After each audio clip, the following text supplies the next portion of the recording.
good afternoon, everyone, and thank you for the opportunity of speaking today.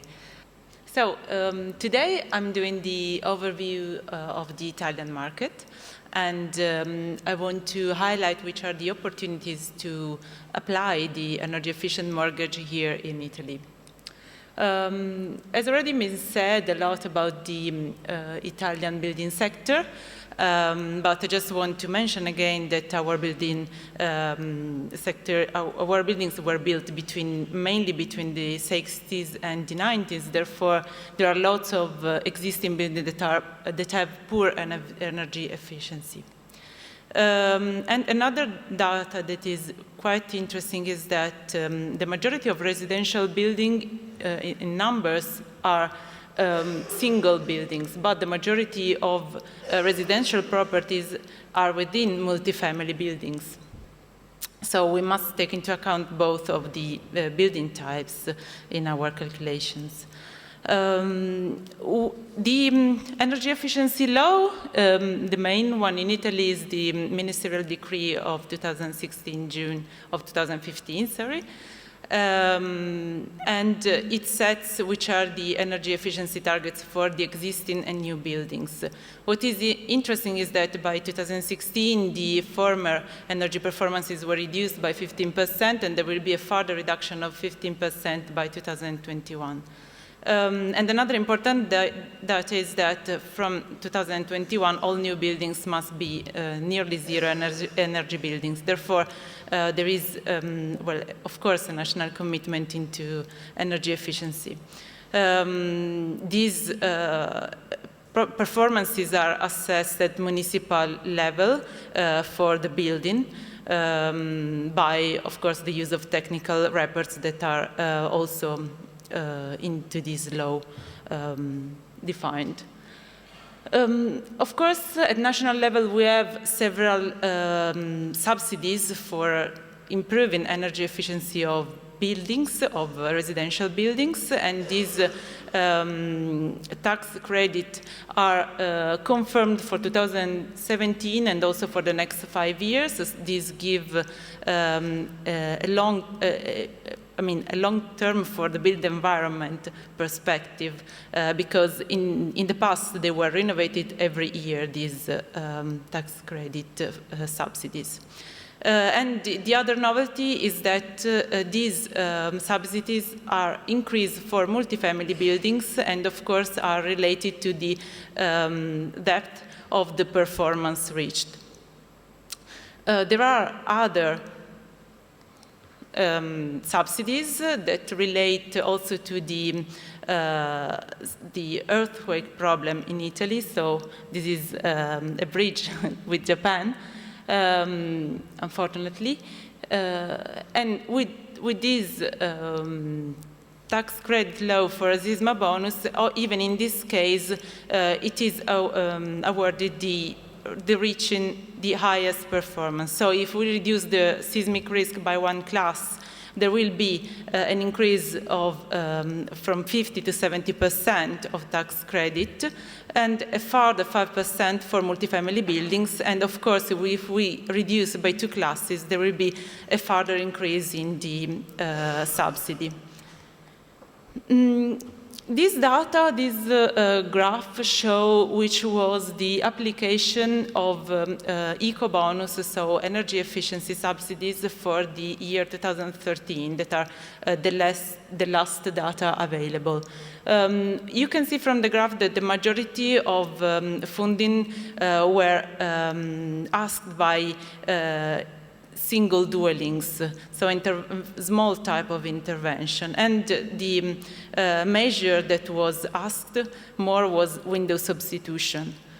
That, of course, lead to the lower energy efficiency improvement. This is just to say that there is a lot of room to build some more robust funding ways for funding energy efficiency. Since we are shortage of time, I would like to skip to the energy performance certificate tool. That is the main tool to prove energy efficiency in building in Italy. and in Europe as well. In Italy, it is mandatory every time a home, a dwelling is sold or rent, and it lasts 10 years. It can be done by authorized professionals, and it is, of course, it is applied by the national law, but it is regulated at regional level, and each region has to build an energy registry.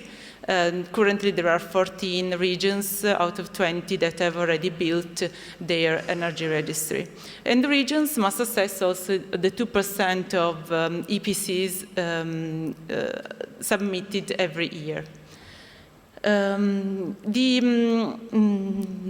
Just the weakness, the strength of the EPC is that is mandatory and widespread all over the country, of course, and the weakness is that is based only on steady-state calculations and not on dynamic ones. But there are more. Here you can see just the just for reference how the EPC is made. But as I said, there are more robust instruments, tools that can be used actually for improving the calculation of energy efficiency and having more safe results.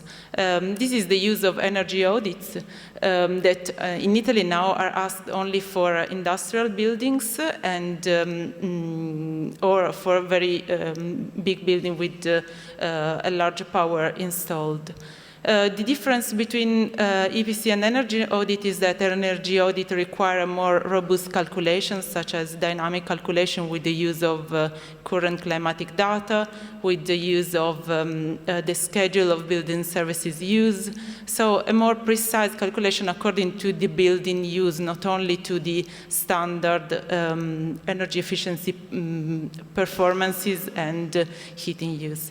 And of course, also in the results, there is not just an indication of what could be done for improving energy efficiency performance of homes, as happens in EPCs, but there is an estimation of expected performances and as well a calculation of the cost benefit of the measures.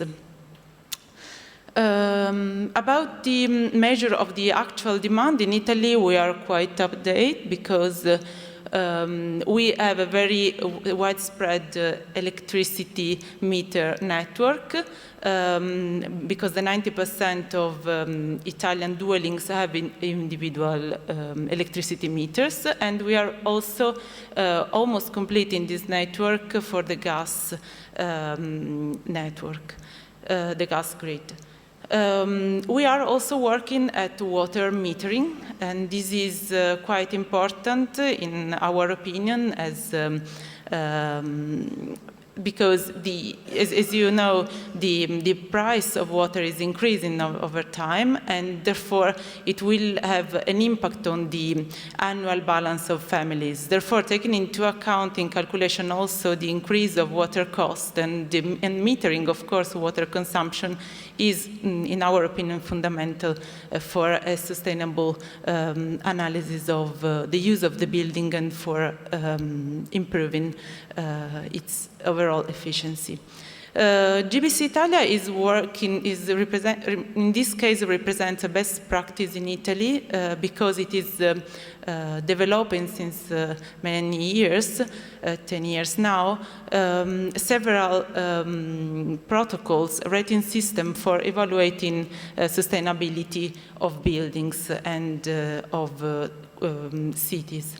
In fact, we have developed 5 of these protocols, and today I want to talk about the one about multifamily buildings, that is the newest one, that is, we call it GBC Condomini. So the GBC Condomini introduces 2 main novelties. One is that with the certification process, it assesses the whole process from the beginning, so from preliminary investigation and assessing the interest of stakeholders involved into the renovation, into the certification process, through the construction phase, to the management plan. So I mean that every part of the building renovation is taken into account from the beginning with available and with the gathering of data. The second novelty is that we introduced a new category. You can see in the picture the categories by which we evaluate the efficiency and the sustainability of a building. We added for this protocol a new category that is durability and resilience, that takes into account all the risks that the building meets in its life. This is the checklist, but that I just put here for reference. As you can see, all the credits that we give to each category, and you see that the durability and resilience has a very good share of the credits. As I was saying, in the preliminary preliminary study for the certification process, we try to make a bridge, a strong connection between which is data gathering at the beginning of the project, before designing, and to the analysis of that lead to the investment and decisions. In fact, we relate the data to strongly do the cost-benefit analysis and financial model identification, and so on. So there is a strong correlation since to the beginning of the certification process. In the first category, that is the new one introduced by this protocol, it's interesting to notice that it deals with all the problems and the risks that face the building in Italy, that are environmental, seismic, as said, fire, hydrological risk. And the design of measures is related to this risk calculation. Another category that I want to focus on is the water management. As I said before, we ask for the certification a continuous water metering system, and data are collected during and after the construction phase for 5 years. In the energy and atmosphere, we raise the target for energy efficiency. In fact, we ask for a design and analysis phase that asks for a very deep analysis of the building. So the energy audit is mandatory before designing, and we ask at the beginning of the project a maintenance plan and a guide for the building use in order to reduce energy consumption during the life cycle of the building. And of course, we do commissioning during and after, during and at the end of the construction process, in order to reduce the risk of not complying with the set requirements.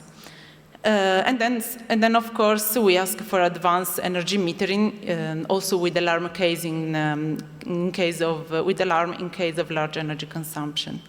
So I've just given a very short overview of what is the market in Italy and which are the best practices that are proposed by Green Building Council that I represent. I see, we can see that there are opportunities of making a link of synergies between which will be the energy efficient mortgage and either existing best practices and existing financial measures. In fact, for example, the energy efficient mortgage can substitute the energy subsidy in future because the subsidy won't last forever, or they can integrate each other, for example, as a staged deep renovation process, so starting with the energy efficiency subsidies and then going on with energy efficient mortgages. Or there could be an opportunity of integrating energy efficiency mortgaging with existing subsidies for building renovation and for seismic risk. So there is room for improvement, and we can build on what it is positively.